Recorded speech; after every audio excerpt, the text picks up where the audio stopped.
Assalamualaikum warahmatullahi wabarakatuh. Selamat datang di channel As by Story. Jangan lupa like, komen dan subscribe serta aktifkan lonceng notifikasi agar tidak ketinggalan cerita menarik lainnya. Sekarang mari kita mulai ceritanya. Ini apa-apaan? Tanya Aji seraya menunjuk ponselnya begitu Lili masuk, bahkan sebelum pintu tertutup. Wajah Aji merah padam karena emosinya yang tak karuan sejak tadi pagi. Berita itu, dan sekarang karena Lili. Apaan apa, Pak Aji yang terhormat? Tanya Lili begitu tenang. Dibalasnya tatapan tajam Aji yang berdiri di belakang meja kerjanya. Ini, kamu nyumpahin saya mati apa? Lili mengangkat bahu. Saya tidak tahu maksud Bapak apa. Saya bicara dengan teman saya, bukan Bapak tadi. Bibir Lili terkatup rapat, menahan sebal. Aji mengangkat ponselnya. Kamu. Ia terlihat kehabisan kata-kata. Tanpa sengaja Aji melirik ke jendela kaca yang masih terbuka lebar. Semua mata orang-orang yang berada di ruang sekretariat mengarah ke ruang kerja Aji yang berbatas kaca itu. Tangan Aji meraih remote blind window. Secara otomatis kaca berubah menjadi layar putih. Wajah-wajah ingin tahu itu langsung menghilang. Aji berjalan melintasi ruangan dan mendekati Lili. Tanpa bertanya, ia menarik tangan Lili. Lili berusaha bertahan, tapi kekuatan tubuh mungilnya jelas tak ada apa-apanya dibandingkan Aji. Ke sini, tangan Aji makin kuat mencengkeram tangan Lili. Pak, Lili meronta-ronta meski tak terlalu. Tapi Aji malah terus menyeretnya masuk ke kamar pribadinya. Begitu berada di dalam, Aji membanting pintu dan menguncinya. Lili mulai ketakutan. Biar bagaimanapun, ia tak pernah dekat dengan lelaki berduaan seperti ini dalam kamar. Dalam keadaan terkunci pula, berbagai pikiran negatif bermunculan di kepala gadis itu. Iya sih, bos ini kaya dan tampan. Tapi kalau diperkosa kan berarti, kita harus bicara. Dengan ketakutan yang jelas terpancar di wajah Lili, gadis itu tak menjawab dan malah menjauhi Aji. Kepalanya sibuk berputar ke kanan kiri, mencari perlindungan. Aji menyadari arti sikap Lili itu. Ia berusaha tersenyum. Kita, hanya, bicara, ujarnya lagi. Lebih pelan, dan lebih tegas. Bicara aja, kata Lili. Tapi sekali lagi mundur 2 langkah. Kamu marah sama saya? Lili mengangguk. Kalau kamu marah, kenapa malah doain saya begitu? Tanya Aji. Karena Bapak bentak-bentak Lili. Jawab Lili tak mau kalah.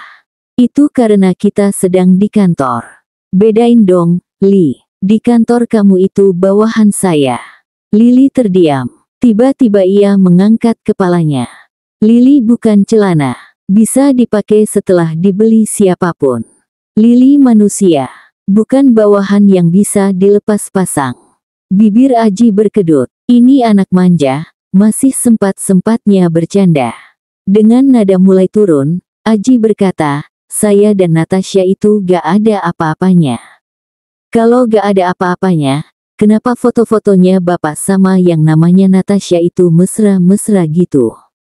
Kenapa Lili justru harus sembunyi? Bapak itu cuma main-main aja kan? Cuma cinta bohong aja kan? Cuma buat sandiwara sampai proyek Theo bereskan. Iya kan? Ngaku aja. Kamu. Petik 2. Gak bisa ngomong, kan? Berarti benar, kan? Bukan gitu, Li. Petik 2. Terus apa? Buat apa Bapak rayu-rayu kirim wah? Ngapain Bapak ngasih macam-macam ke Lili? Li. Suara Aji pelan tapi seperti memberi peringatan, apa kita sudah resmi pacaran? Sampai kamu semarah ini, tanyanya pelan dengan suara berat. Sorot matanya tak bisa terbaca. Tubuh Lili membeku. Mereka saling bertatapan. Ingatan pendek Lili mulai memutar ulang. Semua obrolan dan chat yang pernah terjadi di antara dirinya dan Aji. Memang, kalau diputar kembali, tak ada satupun pernyataan Aji yang memintanya jadi kekasih sesungguhnya. Terakhir, Lili malah teringat obrolan Aji dan Danu bahwa mereka mengaku pacaran demi kepentingan perusahaan. Terdengar Aji menghela nafas pendek. Sepertinya kamu salah paham. Pria itu memandang ke arah lain, menegakkan punggungnya. Mulai merasa di atas angin. Benar lo salah paham. Aji baik sama lo karena lo bantuin dia, tagar Sisi baik memperingatkan. Kan udah diingetin, bos lu ini udah jahat, licik pula. Lo lupa. Sisi jahat menyela. Saya, gumam Lili bingung. Kita di kantor, Li. Kalau foto kita pegangan tangan di luar negeri begitu kesebar, apa kamu bisa menghadapi respon semua orang di gedung ini? Tanya Aji perlahan. Kaki pria itu bergerak mendekati Lili. Itu kalau benar. Tapi ini kan hanya karena Lili salah paham. Bagaimana kalau Natasha itu benar-benar kekasih Pak Aji? Atau perempuan lain? Bagaimana ia bisa bekerja kalau semua orang tahu dia hanyalah sekretaris bodoh yang kebetulan jatuh cinta pada bosnya sendiri? Masihkah ada perusahaan yang mau menerima sekretaris yang tidak profesional seperti dirinya? Air mata Lili mulai merebak. Dia yang salah paham. Kamu jangan terlalu cepat mengambil kesimpulan seperti ini. Lili menunduk. Semakin sulit menahan air matanya agar tidak jatuh. Dia memang terlalu cepat mengambil kesimpulan. Hanya karena akrab sedikit, Lili sudah mengira hubungan mereka sudah menanjak ke hubungan spesial. Jelas sangat salah. Berita itu akan hilang sendiri. Kamu gak usah terlalu mikirin. Saya ngomong keras tadi pagi itu pengen kamu belajar pakai otak, mikir rasional dikit. Kan kamu tahu yang di foto itu kamu. Ya kenapa kamu harus repot mikirin respon orang yang bahkan gak kenal kamu? Lili menggigit bibirnya yang mulai bergetar. Manage your anger, Li. Kendalikan emosi kamu. Kalau kamu gak bisa tetap profesional, saya terpaksa berhentiin kamu. Kamu akan kena masalah kalau terus begini. Tekan Aji. Lili tahu, Pak. Lili tahu itu. Tapi bibir Lili tak bisa berkata apa-apa. Ia tahu kalau bicara, air matanya pasti tak tertahankan lagi. Jadi yang bisa ia pikirkan hanya satu. Mendongak, berusaha keras menatap Aji dengan menguatkan hatinya. Li akan berusaha. Pak santai saja. Anggap aja kita gak ada apa-apa. Tidak ada kejadian apapun di Singapura, selain hubungan kerja. Begitu kan? Sebuah senyuman tipis terlihat di wajah Aji. Lalu anggukan pelan. Mata pria itu juga melembut sambil mendekati Lili. Ia jelas tampak lega. Tapi Lili memilih berbalik. Memutar kunci dan untunglah, satu kali klik, pintu terbuka. Setengah berlari Lili keluar dari ruang kerja Aji, menyembunyikan wajahnya saat keluar dan langsung duduk di kursi kerjanya sendiri. Ia menunduk dalam-dalam. Sentuhan di pundak Lili membuat gadis itu mendongak. Ajaib ia bisa menahan air matanya dan tetap tersenyum pada Emi yang kini berdiri di belakangnya. Sabar ya, Li, bisik Emi. Lili hanya bisa mengangguk. Beberapa rekan juga menatapnya. Lili membalas tatapan itu dengan pemahaman sama. Lili tak sendiri, mereka maklum dan mereka ingin Lili bersabar. Menghadapi macan bernama Aji memang harus sabar. Tidak boleh lengah, apalagi terlena. Bisa saja ia menerima banyak hadiah, tapi itu karena ia bagai seekor kelinci. Dikasih makan sekenyang-kenyangnya, biar gemuk dan nanti pada saatnya si macan bebas menyantap kelinci gemuknya. Sabar-sabar Lili cantik, Sisi baik membujuk. Nanti ada saatnya kita akan balas dendam, dan itu pasti akan membuat dia menyesal, tagar Sisi jahat ikut nimbrung. Benar Li, there is a time when you can do it. Tunggu saja. Sisi baik menimpali. Betul juga. Dan saat itu terjadi ia akan menjadi malaikat kematian untuk manusia jahat bernama Aji itu. Pikiran itu membuat senyum licik perlahan muncul di wajah Lili. Lihat saja nanti, Pak. Suara pesan WhatsApp masuk. Dengan wajah enggan, Lili membuka pesannya.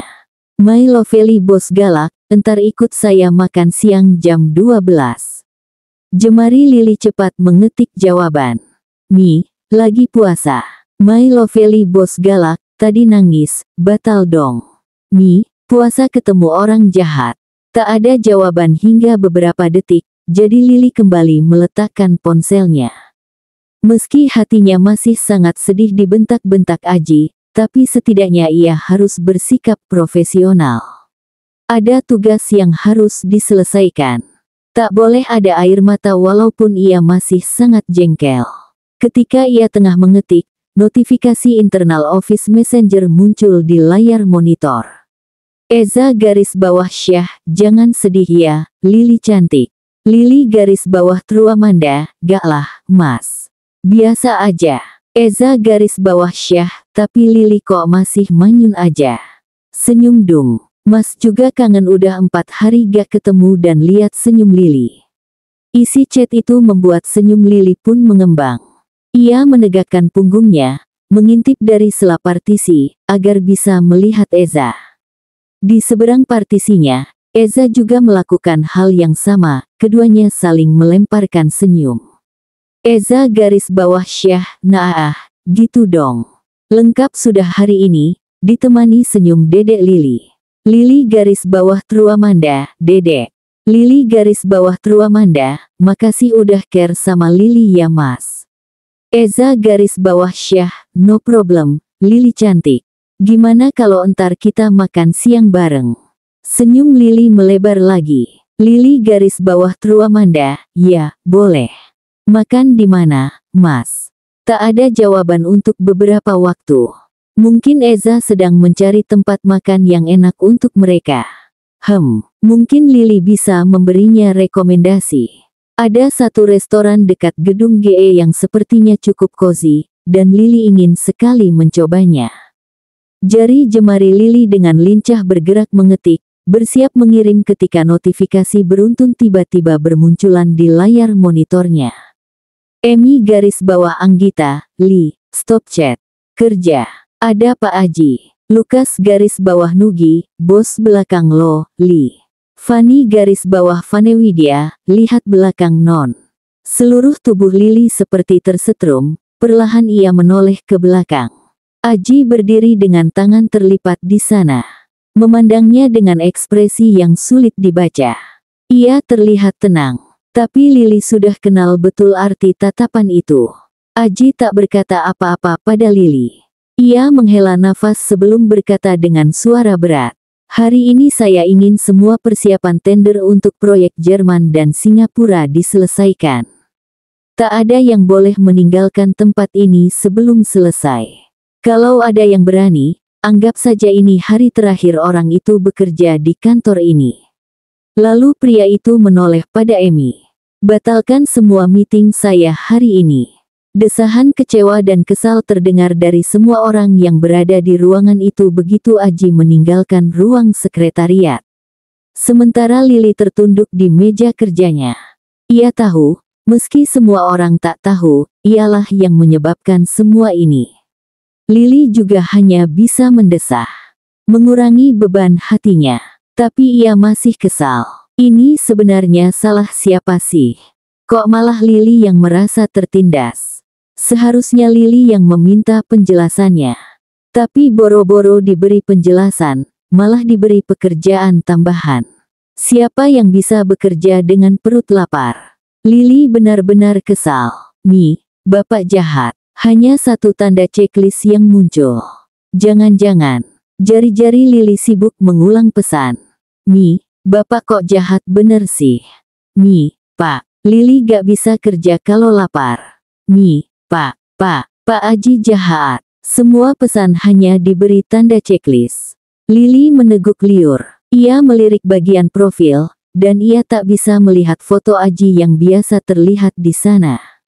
Jangan-jangan, Lily diblokir. There is no more logic in his mind. Sejak gadis itu masuk ke gedung GE. Sejak gadis datang dan duduk melamar pekerjaan. Sejak gadis itu menguasai seluruh otak normalnya yang entah melayang kemana. Tak ada seorang pun berani bicara selantang itu dengannya. Tidak adik sepupunya, Emi, yang juga menjadi tangan kanannya di kantor ini. Tidak juga papa, yang selama ini jelas berusaha menjaga hubungan orang tua anak yang sudah lama renggang sejak perceraiannya dengan mamanya bertahun-tahun lalu. Hanya Lily, dan gadis itu sayangnya tak pernah menyadari hal itu. Lily manis dan imut sudah tak ada lagi. Lily yang berdiri di hadapannya adalah gadis cantik dengan kemauan sangat keras. Dulu Aji sudah sangat kesulitan mengendalikan diri untuk tidak menikahinya begitu ia lulus SMA dengan melarikan diri ke luar negeri dan menyelesaikan masternya di negeri orang. Sekarang, begitu mata besar gadis itu menatapnya, ia melupakan semuanya begitu saja. Itu sebabnya ia tak mau Lily melewati proses wawancara pelik dan ribet yang seharusnya. Ia tak ingin gadis cantiknya yang manja itu menjadi bulan-bulanan pertanyaan genit para pewawancara yang rata-rata manajer yang sudah berkeluarga tapi memiliki jiwa petualang ala bujangan itu. Ia bahkan meminta manajer HRD untuk menempatkan gadis itu dengan spesial di dekatnya, agar tak mengalami apapun yang mengganggu hati gadis itu. Aji hanya ingin, waktu akan membuat gadis mungilnya itu jatuh cinta pada dirinya dan akhirnya bersedia menikahinya.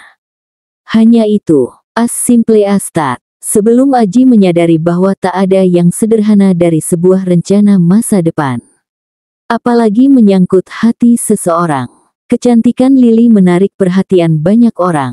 Juga menimbulkan masalah pada gadis-gadis lain di kantor ini. Dua sisi berlawanan itu sangat mengganggu pikiran Aji, dan ia mulai kesulitan menjalankan rencananya sendiri. Seharusnya ia tetap tenang. Seharusnya ia tetap percaya diri. Lily sendiri setuju untuk merahasiakan status aslinya. Tapi menyangkut Lily, semua itu runtuh berkeping-keping. Emi baru saja selesai melaporkan brief meeting terakhir secara singkat, lalu suara riuh di belakang Emi yang menelponnya itu membuat Aji bertanya, siapa itu? Oh itu Lily dan Mas Eza, Pak. Sedang berkenalan, jawab Emi ringan. Mendadak semua pemikiran rasional hilang begitu saja, dan keputusan mendadak itu muncul begitu saja. Tanpa pertimbangan sama sekali. Alih-alih meninggalkan Lily saat harus ke Singapura, Aji membuat gadis yang biasanya takut terbang itu untuk menyusulnya. Baru setelah Emi memberitahu Lily sudah naik ke pesawat, pikiran Aji justru kalut tak karuan. Ia tahu Lily tak suka tempat sempit dan gelap. Ia juga tahu Lily tak suka sendirian. Meski sudah susah payah ia mencoba mengalihkan perhatian Lily, tetap saja Aji tak bisa berhenti mengkhawatirkan gadis itu. Akibat keputusannya itu sendiri, penyakit yang sudah lama tak pernah muncul harus ia rasakan lagi. Sesungguhnya Aji tak ingin memperlihatkan kelemahannya itu. Tapi di hadapan gadis itu, Aji bagai dokumen rahasia yang terbuka. Tak ada kata rahasia. Semuanya terbuka begitu saja. Bahkan berkali-kali Aji tak bisa menyembunyikan isi hatinya. Untungnya Lily terlalu naif untuk paham semua itu. Mungkin karena ia tak pernah benar-benar jatuh cinta. Tidak, belum jatuh cinta. Secepatnya Aji ingin membuat gadis itu jatuh cinta pada dirinya saja. Tidak dengan yang lain. Karena Aji sendiri tak yakin dirinya bisa mencintai orang lain selain Lily. Theo, salah satu teman kuliahnya dulu bahkan tak bisa mempercayai Aji. Membangun sebuah rumah sakit bukanlah tentang membangun sebuah gedung biasa dilengkapi fasilitas modern saja. Untuk Theo, Aji hanyalah seorang pemimpin handal sebuah perusahaan konstruksi. Itu tidak cukup membangun sebuah rumah sakit dengan moto utama mengedepankan kesehatan keluarga. Gedung itu harus ramah keluarga, baik dari sudut penggunaan maupun fasilitasnya. Seorang pemimpin perusahaan konstruksi handal yang memahami konsep keluargalah yang pantas mendapatkan proyek besar ini. Itu sebabnya Aji berbohong. Tapi, Ajit berhasil mengembalikan sikap normalnya dengan mengakui kebohongan itu sehari sebelum penandatanganan kontrak. Actually she is not my wife to be or even my girlfriend. Petik 2. Do you dare lie to me, Ji? Mata Theo menatap seakan tak percaya, membuat Aji menghela nafas panjang. Merasa bersalah. Sorry for that, Theo. I really like her. I love her, till now. But our relation right now is not like as you think. We are only the boss and secretary. Wait, you said you like her. Love her, till now. You mean, you had met her before? When? Pertanyaan beruntun itu hanya dijawab dengan anggukan dan satu kalimat pendek. More than 15 years ago. And I love her since our first sight. Theo juga menghela nafas. Bedanya, ia terlihat lega. Then, you are a human anyway. That's the real thing I want from you. At least, you know what love is. Give that some love to this building. Imagine what you need if you have a family with that girl, katanya sambil menyesap minuman di tangannya itu. Ganti Aji menatap tak percaya pada sahabatnya itu. Tapi Theo hanya mengangkat gelas wine-nya. Silly cause you too, Ji. Just try to convince her. Believe me, Theo yakin. Danu juga. Bahkan ketika Aji berusaha menyembunyikan menggunakan alasan kepentingan perusahaan. Semua orang, termasuk Emi, yang tahu belakangan dari Danu. Mereka yakin, Lily juga menyukai dirinya. Aji ingin mempercayai hal itu. Tapi ia trauma dengan penolakan. Ia takut sekali lagi Lily berlari menghindarinya, memaksanya menjauhi gadis itu lagi seperti dulu. Berita gosip itu sebuah masalah. Tapi juga memberinya jalan. Ia tahu Lily salah paham mengenai hubungannya dengan Natasha. Hanya saja, Aji tak ingin karena berita tak benar itu Lily mengalihkan perhatiannya lagi kepada orang lain. Setelah semua yang ia lakukan di Singapura. Setelah semua yang berusaha diucapkan Aji dengan tindakannya. Aji tak ingin membentak Lily seperti itu. Ia juga marah saat melihat foto-foto masa lalu yang diambil secara diam-diam itu kembali diperlihatkan. Ia tak ingin Lily melihat semua itu. Nyatanya Aji tak bisa menahan emosi saat melihat mata Lily seperti menahan tangis meminta penjelasannya. Aji tak tahu harus mulai dari mana. Itu masa lalu, saat Aji harus bersandiwara demi kepentingan perusahaan. Ia baru memulai langkahnya, dan Natasha adalah jalan tersingkat yang bisa ia temukan. Hubungan mereka hanyalah partner kerja semata, sebagai pasangan dari satu pesta ke pesta lain. Selebihnya tak ada lagi. Hubungan mereka saling menguntungkan.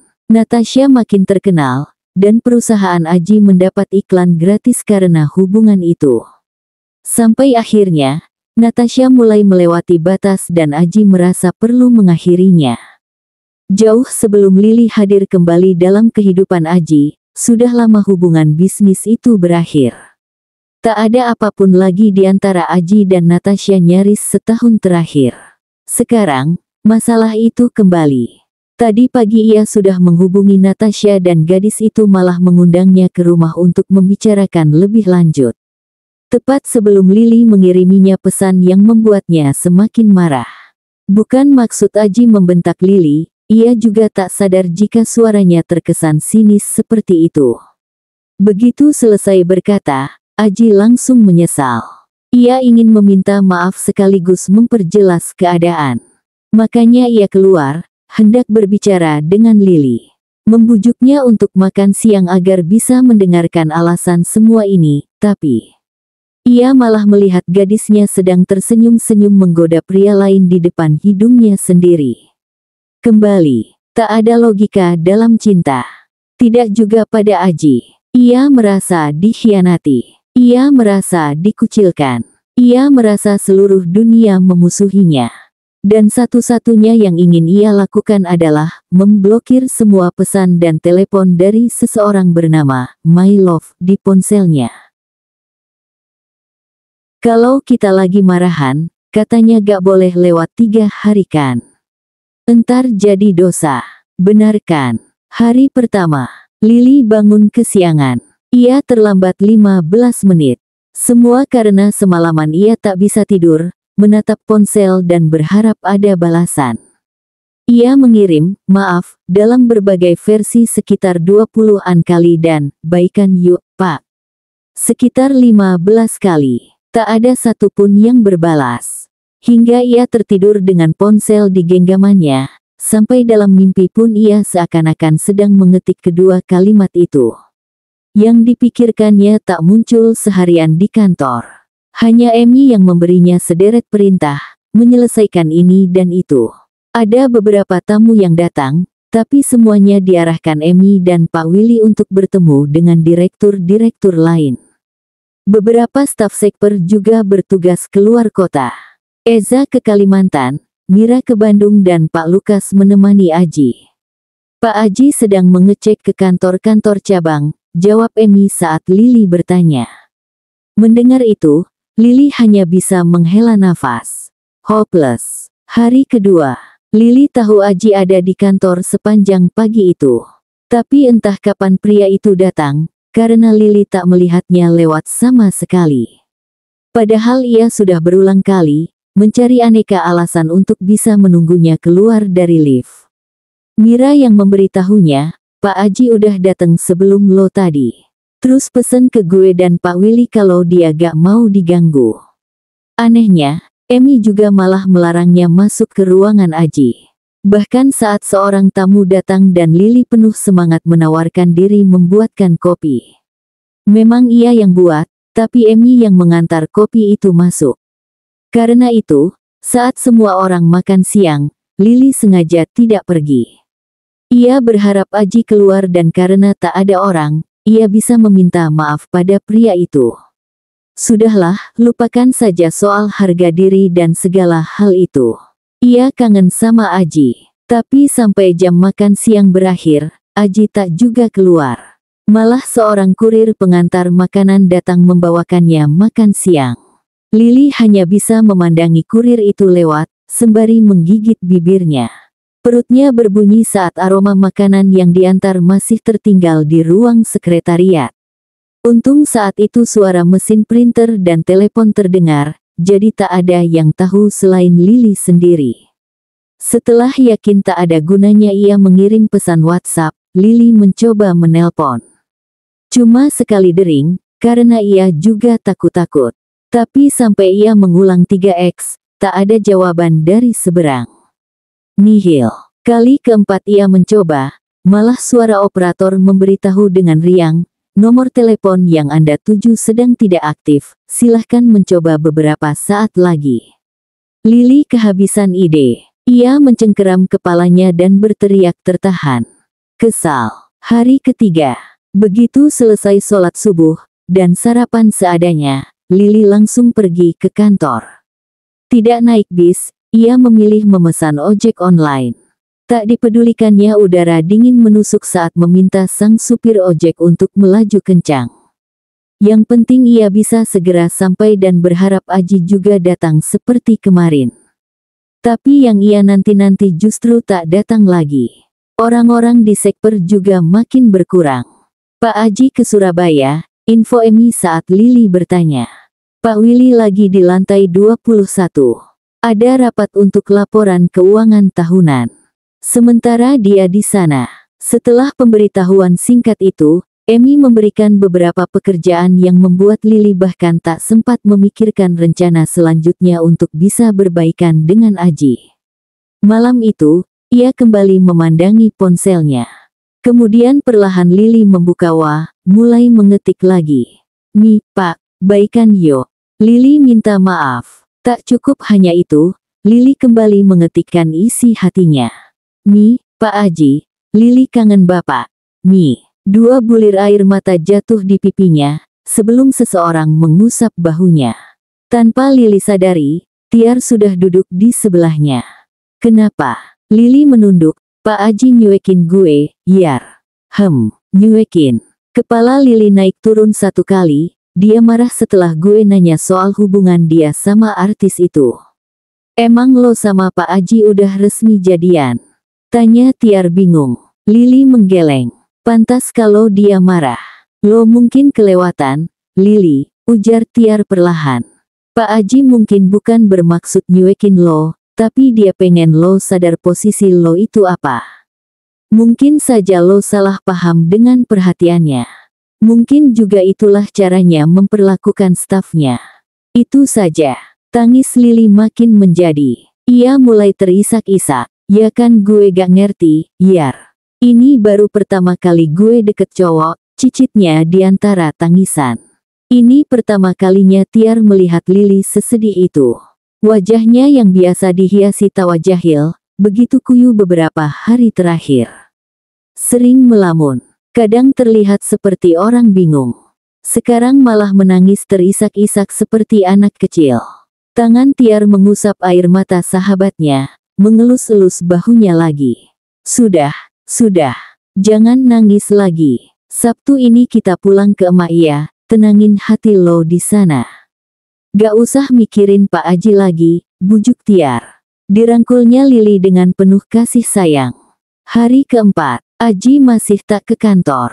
Kali ini Lili tak lagi peduli. Ia memilih menyibukkan diri dengan pekerjaan. Kepalanya sedikit sakit karena semalaman menangis terus dan tak bisa tidur. Matanya juga bengkak dan sorot mata Emi terlihat jelas menanyakan sebabnya. Tapi Lili memilih berpura-pura tak paham arti tatapan itu. Bukankah semua orang tahunya Lili sudah menikah?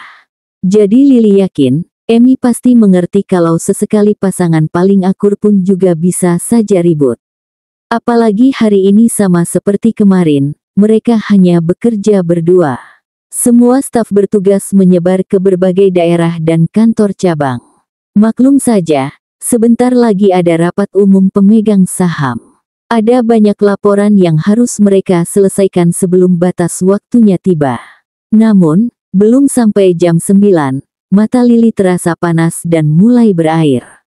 Berkali-kali tangannya mengusap-usap dahi agar rasa panas itu hilang. Tapi tetap saja masih terasa. Kepala Lili juga sakit sekali dan KKR Tigo. Perutnya berbunyi cukup nyaring, hingga membuat Emi menatapnya tercengang. Ada senyum tipis membayang di wajahnya. Lapar, Li? Tanya Emi. Lili tersenyum malu. Kamu pasti gak sarapan. Sini, saya ada wafer dan roti. Mau? Kata Emi lagi menawari. Sebenarnya tadi pagi Lili terlalu malas untuk sarapan. Sejak marahan dengan Aji, ia memang kehilangan selera makan. Semalam setelah menangis sampai puas, ia tertidur dengan perut kosong. Mungkin itu sebabnya sekarang ia merasa lemas dan pusing. Tawaran Emi pasti bisa mengatasi itu. Lili baru hendak berdiri, ketika Danu muncul. Hello, ladies. Sapanya sambil tersenyum lebar. Emi mengangkat tangan menjawab sapaan itu, sementara Lili menjawab pelan, halo juga Mas Danu. Dengan langkah lebar, Danu langsung mendekati Lili.